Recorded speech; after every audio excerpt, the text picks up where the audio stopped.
Mobile ফোনটাকে বারবার on of করার জন্য আপনি যদি ভলিউম বাটনকে বারবার ব্যবহার করে থাকেন, তাহলে কিন্তু নির্দিষ্ট সময়ের আগে আপনার মোবাইল ফোনের এই যে ভলিউম বাটন, এটা কিন্তু খুব সহজেই নষ্ট হয়ে যাবে।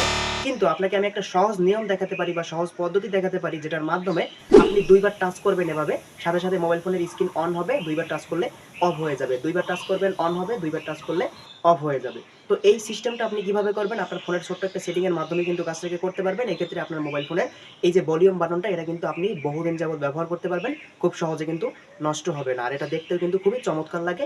২ বার টাচ করলে অন হবে, ২ বার টাচ করলে অফ হবে। কিভাবে এই সেটিংটা করবেন? মোবাইল স্ক্রিনটা লক্ষ্য করুন, দেখিয়ে দিচ্ছি। তো এবারে এই মজাদার সেটিংটা করার জন্য আমরা আমাদের ফোন থেকে সেটিং এ চলে আসবো। এবার উপরে সার্চ বারে ক্লিক করে অপশনটা সহজেই বের করার জন্য আপনি এখানে লিখবেন WAKE, এটা লিখে দিবেন, অথবা আপনি এখানে লিখবেন ডবল ট্যাপ, এটা লিখে দিলেও হয়ে যাবে।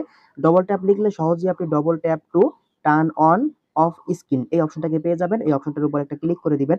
এবারে নিচে আসুন, নিচে আসলে দেখতে পারবেন এই যে double tap to turn on by off screen এই অপশনটাকে অন করে দিবেন, এবং উপরে দেখতে পারবেন এখান থেকে ডবল ট্যাপ টু লক, এটাকে আপনি এখান থেকে অন করে দিবেন। ঠিক আছে? তো এবারে এই ২ টা সেটিং অন করে দেওয়ার পরে আপনার ফোনের স্ক্রিনে ২ বার টাচ করলেই কিন্তু আপনার স্ক্রিনটা অন হয়ে যাবে। ২ বার টাচ করলে স্ক্রিনটা অফ হয়ে যাবে। ভিডিওটি ভালো লাগলে অবশ্যই চ্যানেলটি সাবস্ক্রাইব করবেন, পেজটি ফলো করবেন, ভিডিওটি শেয়ার দিয়ে সবাইকে দেখার সুযোগ করে দিবেন।